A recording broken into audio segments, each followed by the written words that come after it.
पिछड़ेपन के, अपने बैकवर्डनेस के पीछे क्या कारण है, उनको जानने का प्रयास कर रहे हैं। आपके नेता लोग आपको बता रहे हैं, आपके अगुआ, आपके रहनुमा, आपकी अगुवाई करने वाले लोग आपको बताने जा रहे हैं और बता करके आपको सद्बुद्धि दे रहे हैं, जानकारी दे रहे हैं कि आप आगे कैसे बढ़ेंगे। आज इस आयोजन के सफल आयोजक मंडल, मंचासीन बुजुर्ग, सम्मानित पूर्व विधायक जी और अन्य सम्मानित नेताजन, जनप्रतिनिधिगण और माताओं बहनों, सबसे पहले मैं बोधिसत्व महामानव बुद्ध जी को प्रणाम करता हूँ। एक बीती देर से बैठ करके मैं सोच रहा था कि आपके देश में वो महामानव पैदा हुआ जिसको लेकर के आप नारे लगाते हो, जिसको लेकर के आप धर्म की बात करते हो, जिसको लेकर के अपने उद्धार की बात आप करते हो। क्या उसके द्वारा दिखाए गए रास्तों को आपने अख्तियार किया? क्या उनके द्वारा बताए गए आदर्शों को आपने स्वीकार किया? आज बौद्ध धर्म चाइना में फैला हुआ है, आज बौद्ध धर्म नेपाल में है, जापान में है, विकसित देशों में है। आपकी रुचियां तो जानते हो आप? कभी आप जानने की कोशिश नहीं करते हो, कभी अपने महत्व को जानने की कोशिश नहीं करते हो, अपने बुजुर्गों के द्वारा दिखाए गए रास्तों को जानने की कोशिश नहीं करते हो। उसी का कारण है कि आप आज इससे पीछे हो। समाज में जब मनुस्मृति की संरचना हुई थी तो आप एक शूद्र थे और शूद्रों के अलग अलग काम बांटे गए थे।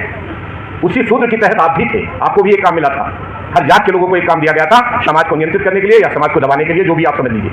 लेकिन आज जब मैं उसी शूद्र कैटेगरी में जाता हूं तो मैं पाता हूं कि आपको खंड खंड विखंडित कर दिया गया है, केवल वोट के लिए, राजनीति के लिए। याद करिए, आप कहते हो कि आप जागरूक हो गए हो, आप कहते हो कि आपने पढ़ लिख लिया है, लेकिन आज जाकर के अगर गांव में भी पहुंचोगे, अगर 100 मूर्तियां लगी हुई है तो 99 मूर्तियां शूद्र लोगों ने लगा रखी है। आपके बच्चे बैठ करके वहां भजन कर रहे हैं, कीर्तन कर रहे हैं, शराब पी रहे हैं, नाच रहे हैं, गा रहे हैं। उनको पढ़ाई लिखाई से कोई मतलब नहीं है। उनके अंदर धर्मान्यता भरी जा रही है, उनके अंदर विकास की जगह धर्म के पीछे चलने की राजनीति की जा रही है। कभी आपने सोचा कि 9 दिन दुर्गे में बकरा और मुर्गे का मांस को माफ कर दिया गया, मना कर दिया गया, मदिरा क्यों नहीं मना की गई? 9 दिन ठेके क्यों नहीं बंद किए गए? कभी सोचते हो इस बात को? 9 दिन तक आप बकरा नहीं खा सकते हो, मुर्गा नहीं खा सकते हो, अंडा नहीं खा सकते हो, क्योंकि नवरात्रा है, लेकिन शराब पी सकते हो, ठेके खुले हुए हैं। ये सब कुछ चीजें ऐसी हैं जिनको आप माइंड नहीं करते हो, जिनको आप तवज्जो नहीं देते हो, आपके बच्चे तवज्जो नहीं देते हैं, आपके अभिभावक लोग चाहते हो, आप लोग तवज्जो नहीं देते हो। जिस हमारे संविधान निर्माता महामानव अम्बेडकर जी की बात होती है, जब आप ये कहते हो कि उन्होंने हमको रास्ता दिखाया, सारे नेताओं ने कहा रास्ता दिखाया, ठीक भाई, रास्ता दिखाया उन्होंने, चलते कितना हुआ आप उस रास्ते पे? आज आप टुकड़ों में बटे हुए हो। अगर राजनीतिक परिदृश्य में आप जाना चाहते हो, देखना चाहते हो, तो आपका खटिक कहीं उठ दे रहा है, पाती कहीं दे रहा है, कोरी कहीं दे रहा है, चमार कहीं दे रहा है, जाटो कहीं दे रहा है। बैकवर्ड में जाना चाहते हो और तो आप कहार कहीं दे रहा है, लोहार कहीं दे रहा है, अहिर कहीं दे रहा है, कुर्मी कहीं दे रहा है, निषाद कहीं दे रहा है। ये परिस्थितियां, राजनीतिक परिस्थितियां क्यों पैदा की गई? आपको तोड़ने के लिए, राजनीतिक तौर पर आपको संगठित न होने देने के लिए। 1993 में जो जज्बा, जो चीजें बाबा काशीराम जी ने पैदा किया था, क्या वो एका आज आपके बीच में है?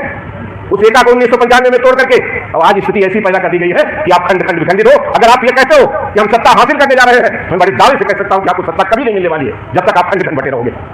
जब तक बाइपोटेंसी एक नहीं होगा, जब तक समाज एक नहीं होगा, तब तक आपके हाथ में सत्ता नहीं आने वाली है। इच्छा हो तो आप उठा करके देख लो कि आप जनप्रतिनिधि, आपके जनप्रतिनिधि अगर आप 5% हो, 2% आबादी आपके अनुसूचित तबके में है, 5% आबादी है आपकी, तो कई विधायक आपके हैं। अगर आप जानना चाहते हो, आप वो दूसरा एक राजनीतिक जो बहुत बड़ा छल कपट हो गया है, एक राजनीतिक जो समाज और ये हमारे जो बुजुर्ग लोग हैं, जिनको मैं महामानव कहता हूं, जिनको मैं प्रणाम करता हूं, जिनको आप श्रद्धांजलि देते हो, ये भी बैठ करके रो रहे होंगे कि आप हम इन अपने बुजुर्गों को क्या, अपने आने वाली पीढ़ी को क्या दिखा के आए थे? हमने तो ये कहा था कि राजनीति में आगे बढ़ो, एक हो जाओ, अपना रहनुमा चुनो, अपना अगुआ चुनो, अपने सुख दुख में शरीक होने वाले इंसान को चुनो, इंसान चुनो, अपना नेता चुनो, अपना रहनुमा चुनो।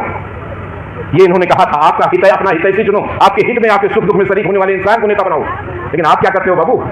आप तो या तो हाथी को चुनते हो, या साइकिल को चुनते हो, या कमल के फूल को चुनते हो, या हाथ को चुनते हो, उसका टिकट लेकर आने वाले इंसान को चुनते हो, इंसान को नहीं चुनते हो, अपने रहनुमा को नहीं चुनते हो, पार्टी को वोट देते हो।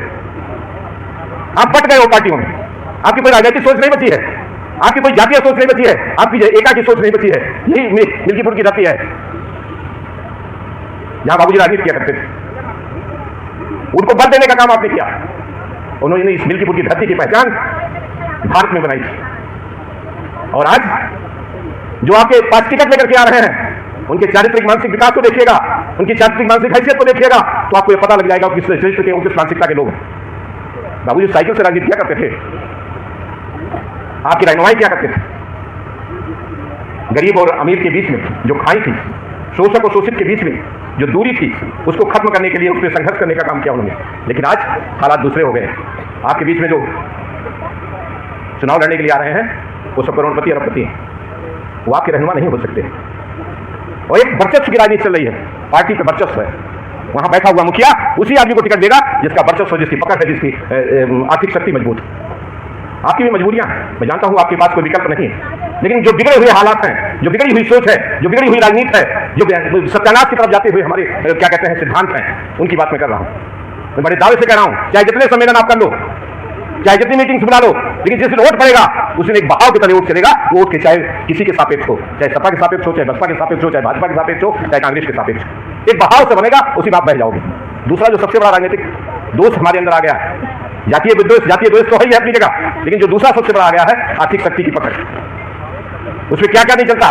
प्रधानी का इलेक्शन होता है तो महीनों भर 15 दिन तक आप मुर्गे की पार्टी दी जाती है, आपको बकरे की पार्टी दी जाती है, पर मुंडी पैसा दिया जाता है। इस तरह राजनीतिक विकास होगा, इस तरह राजनीतिक शुद्धता आएगी, इस तरह आप अपना जनप्रतिनिधि चुन पाएंगे।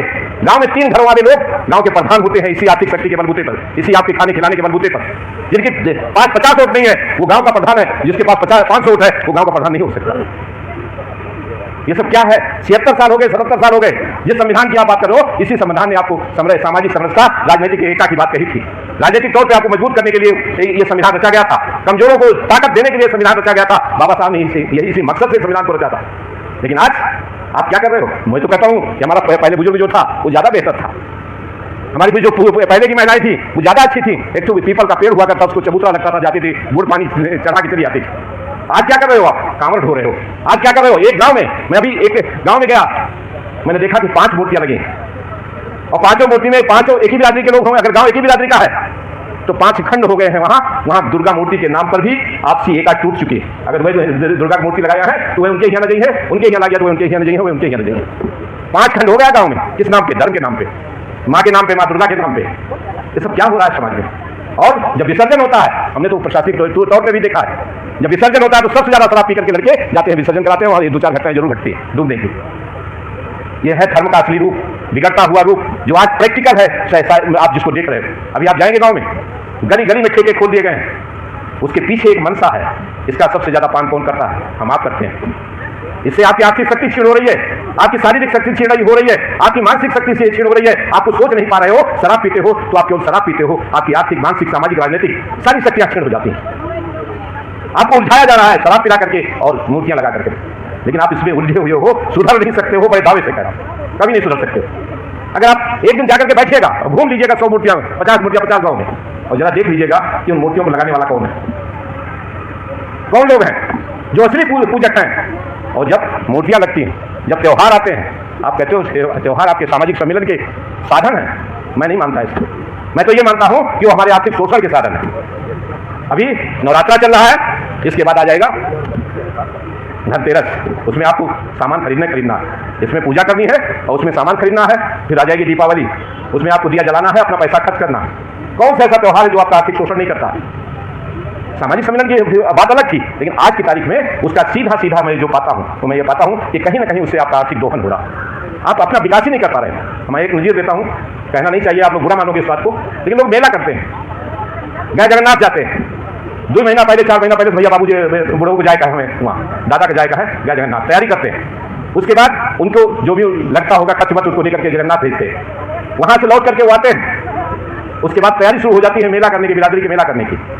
ओके, कितनी बड़ी हैसियत है, 10,000 का मेला करना है, 5,000 का करना है, 3,000 का करना है, और उसके तहत तय होता है कि आपकी आर्थिक शक्ति जो है और आपकी जो सामाजिक शक्ति है उसके बीच में तालमेल बैठाया जाता है। आप करते हो चलो 5,000 का है, 7,000 का कर लो, और 7,000 में आप बांट देते हो।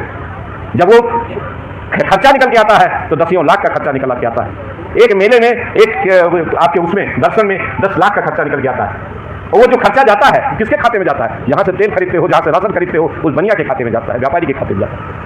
आपका तो आर्थिक शोषण हुआ, शारीरिक शोषण हुआ, मानसिक शोषण हुआ, सामाजिक शोषण हुआ। और होता क्या है जानते हो? अगर वो 10 लाख रुपया लगा करके आप अपने किसी बच्चे को बीटेक करा दीजिए, 10 लाख रुपया लगा करके अपने किसी बच्चे को किसी उसमें डाल दीजिए, कोई टेक्निकल उसको शिक्षा दिला दीजिए, किसी बढ़िया स्कूल में पढ़ा दीजिए, उसको आगे बढ़ा दीजिए, तो शायद आने वाली पीढ़ी सुधर जाएगी। लेकिन उस क्या कहते हैं मेले से आपका कोई कल्याण नहीं होना।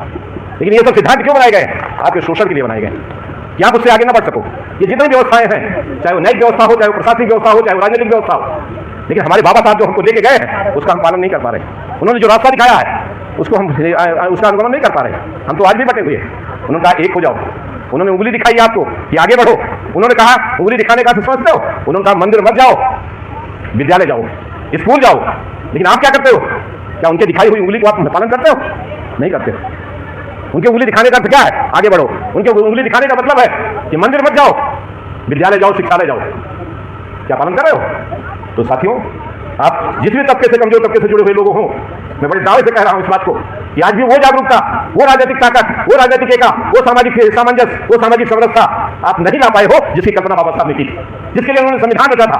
उन्होंने आपको ताकत देनी चाहिए थी, राजनीतिक ताकत देनी चाहिए थी। आपका मुख्यमंत्री, आपका क्या कहते हैं प्रधानमंत्री, आपका मंत्री बनाना चाहा था, लेकिन वो नहीं बना पाए आप। आज भी अगर आप जाकर के सत्ता के एक दिन बैठ करके आप सोचिएगा कि जो सांसद और विधायकों की सूची है उनकी लिस्ट ले लीजिएगा, आपको नजर आ जाएगा कि आप कहां हो। अगर ये 20% वो दे के ना गए होते तो यहां भी ना होते आप।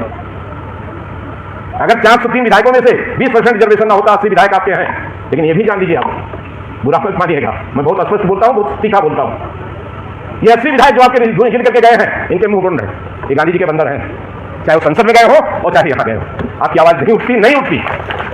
क्योंकि अच्छा, उसका कारण यह है कि वो जानते हैं कि हम पार्टी के टिकट पे जीत के आए हैं, हमारे समाज ने हमको साथ नहीं दिया। वो पार्टी के प्रति वफादार होते हैं, समाज के प्रति वफादार नहीं होते हैं। ऐसी ताकत आप पैदा करिए कि वो लोग समाज के प्रति वफादार हो, पार्टी के प्रति वफादार ना हो। ये सब चीजें आपको समझने की जरूरत है। तो आपके 80 विधायक, जिसकी सरकार चाहे उसकी सरकार बन जाए। अगर अनुसूचित तबके के ही विधायक 80 इकट्ठा हो जाए तो जिसकी सरकार चाहे उसकी सरकार बना देंगे। कभी हुआ ऐसा? 80 इकट्ठा हुए हैं? कभी उनकी आवाज सुनी आपने? तो ये हालत है आपकी। आपने जिनको चुन के भी भेजा वो भी जाकर उन्हीं के कोरे में बैठ जाते हैं जिनको सत्ता चलानी है, आती है। लिहाजा जागो, अपना आदमी, मजबूत आदमी चुनो, अपनी रहनुमाई करने वाली चुनो, अपने बीच में जो आपके सुख दुख में शिरकत करता हो, जो आपकी कमियों से, आपकी क्या तकलीफों से वाकिफ हो, ऐसा इंसान चुनो। इस तरह की ताकत पैदा करो। आपने ही बाबूजी को एक ताकत दी थी, उनको 7 बार से विधायक को 3 बार सांसद बनाया था, उन्होंने आपकी आवाज उठाई थी, आपको ताकत दिया था। अब बिल्कीपुर की फैजाबाद की राजनीतिक पहचान जो मित्रसेन यादव के समय थी वो कभी नहीं बनेगी। ये नोट कर लीजिए। और आप बैठे हुए हैं, माने पूर्व विधायक हुबराज जी, क्या दूसरा हुबराज आप पैदा कर पाए? नहीं पैदा कर पाए। क्या सीताराम निषाद दूसरा कोई पैदा हो पाया? नहीं पैदा हो पाया। क्या वर्मा जी जो हमारे सांसद थे कोई पैदा हो पाया? नहीं किया। इन समाजों की बात कर रहा हूं। क्या निषादों ने कोई निषाद दूसरा पैदा कर लिया? नहीं पैदा कर पाए।